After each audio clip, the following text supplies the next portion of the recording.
साथियों, आप सभी को मेरा प्रणाम। मैं हूँ वेद। आज की जो ये विचारधारा है, सोच बदलेगी। वह उन तमाम बेरोज़गार नौजवान साथियों, भाइयों, बहनों के लिए समर्पित है जो आज भी बेरोज़गार हैं। मैं आपसे निवेदन कर रहा हूँ, मैं आपसे प्रार्थना कर रहा हूँ, मैं आपसे गुजारिश कर रहा हूँ, 10 मिनट का समय निकाल कर के कभी भी जब भी आपको वक्त मिले मेरी बातों पे विचार करिएगा। अगर मैं सही कह रहा हूँ या मेरी विचारधारा से आप सहमत हैं तो आप मेरा साथ देंगे और नए स्वस्थ समाजवाद और स्वस्थ राष्ट्रवाद का निर्माण करने में अपनी भूमिका निभाएंगे। साथियों, आज हमारे साथ हम सभी बेरोजगारों के साथ एक भेदभाव हो रहा है। वह भेदभाव क्या है? एक कमाने वाला व्यक्ति भी उतना ही टैक्स दे रहा है जितना मैं दे रहा हूँ। बाजार से हम जो भी सामान खरीदते हैं, चाहे वो 5 रुपए की हो या 10 रुपए की हो, उस पर एक टैक्स लगा हुआ है। उस सामान को चाहे आप खरीद लो, चाहे एक नौकरी करने वाला व्यक्ति खरीद ले, दोनों ही लोगों को बराबर पैसे देने पड़ते हैं। तो पहली बेईमानी तो ये हमारे पास हो रही है, क्योंकि हमारे पास ना तो कोई नौकरी है, ना तो कोई रोजगार है, और कुछ भी ना होते हुए भी मेरे पास पैसे का भी अभाव है। मैं बेरोजगार भी हूँ, किसी तरह से इस जीवन को चला रहा हूँ, उस समय भी मुझसे टैक्स लिया जा रहा है।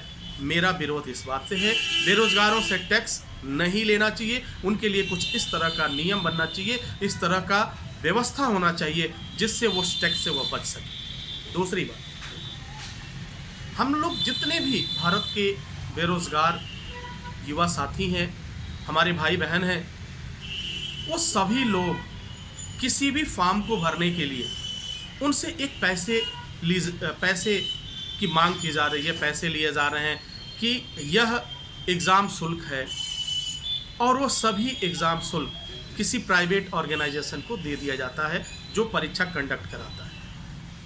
पहले यह नहीं हुआ करता था, लेकिन आज बेरोजगारों को एक नई चोट दी गई है।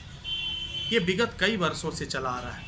ऑनलाइन भरिए, ऑनलाइन पैसा जमा करिए, ये सरकार के खाते में जाएगा। यानी सरकार भी हम पे हमको मार रही है, हमें लूटने का काम कर रही है। यह भी बंद होना चाहिए। तीसरी बात जो सबसे अहम करने जा रहा हूँ, आपका समय भी चाहिए, आपकी सोच भी, आपकी विचारधारा भी। तीसरी बात, मुझे हर एक परिवार से एक ऐसा व्यक्ति चाहिए जो राष्ट्र हित में समर्पित हो। वह आप हो सकते हैं, आपका भाई हो सकता है, आपके मम्मी पापा हो सकते हैं। राष्ट्र हित में एक परिवार का एक व्यक्ति हमें चाहिए। अब जो मैं बात कहने जा रहा हूं आपको, उस पर विचार करेंगे तो आपको लगेगा कि हाँ, वेद सर सही कह रहे हैं। जब तक बालिग हम होते हैं 18 साल के, जब तक हम बालिग नहीं हो जाते तब तक हमारा भरण पोषण हमारे घर के लोग, हमारे माता पिता करते हैं। जिस दिन हम बालिग हो जाएं, उस दिन हमें नौकरी का प्राविधान होना चाहिए। उस दिन हमें नौकरी का प्राविधान होना चाहिए, ऐसा मेरी मांग है उन तमाम बेरोजगार नौजवान साथियों और भाइयों बहनों की तरफ से जो आज भी बेरोजगारी की ज़िंदगी जी रहे हैं। उनके पास ना तो कोई रोज़गार है और ना तो उनके पास कोई जॉब है। और हमें प्राइवेट नहीं चाहिए। जब हम टैक्स देंगे, जब हम सब कुछ देंगे, तो मुझे सरकारी जॉब चाहिए। अगर मुझे जॉब नहीं मिला, 18 वर्ष की आयु हमने पूरा कर ली, 18 वर्ष की एज पूरा करने के बाद भी अगर मुझे नौकरी नहीं मिला, तो सरकार को 18 वर्ष एक दिन जिस दिन होता है, उसी दिन से कम हमारे जीवन के लिए, हमें गुजारा के लिए, हमें फॉर्म भरने के लिए या हमें कहीं आने जाने के लिए कम से कम 30 से 35 हज़ार रुपये प्रति माह की व्यवस्था करें। यह तब तक देना होगा सरकार तब तक मुझे उन सभी बेरोजगारों को देगी, उन सभी बेरोजगार नौजवान साथियों को देगी, जब तक कि आप उन्हें कोई नौकरी नहीं देंगे। क्योंकि इस देश के जो भी राजा हैं, इस देश के प्रधानमंत्री, स्टेट के मुख्यमंत्री, उनका एक कर्तव्य है, उनकी ये जिम्मेदारी बनती है कि सभी बेरोजगारों को नौकरी दें। पहली प्राथमिकता उनकी होनी चाहिए। लेकिन किसी कारणवश अगर आप नौकरी नहीं दे पा रहे हैं तो कम से कम हमें 30 से 35 हज़ार रुपये प्रति माह बालिग होने के बाद हमें ज़रूर मिलना चाहिए, ताकि हम भी तो जी सके।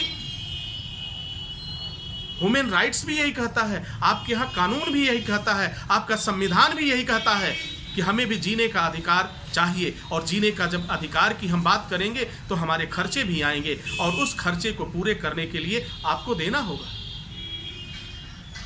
आप उठा कर देखिए, या तो इस मजाक को बदलिए, इस कानून को बदलिए, और नहीं तो हमें हमारा हक दीजिए। जब तक नौकरी नहीं तब तक हमें प्रति माह 30 से 35 हज़ार रुपये जरूर मिलना चाहिए, जिससे हम अपना भरण पोषण कर सकें, जिससे हम अपना गुजारा कर सकें, आपका फॉर्म भर सकें। जब हर चीज़ पे आप मुझसे पैसा ले रहे हैं तो आपको भी हमें देना हो। अगर आप मेरी बातों से इत्तेफाक रखते, अगर आप इस विचारधारा से सहमत हैं, तो मैं आपका समर्थन चाहूँगा, मैं आपका साथ चाहूँगा, ताकि हम इस लड़ाई को लड़ सकें और फिर जो इस झूठी समाजवाद और राष्ट्रवाद की परिभाषा है उसे हम सब मिलकर बदल सकें। इसी के साथ ही जय हिंद, जय भारत।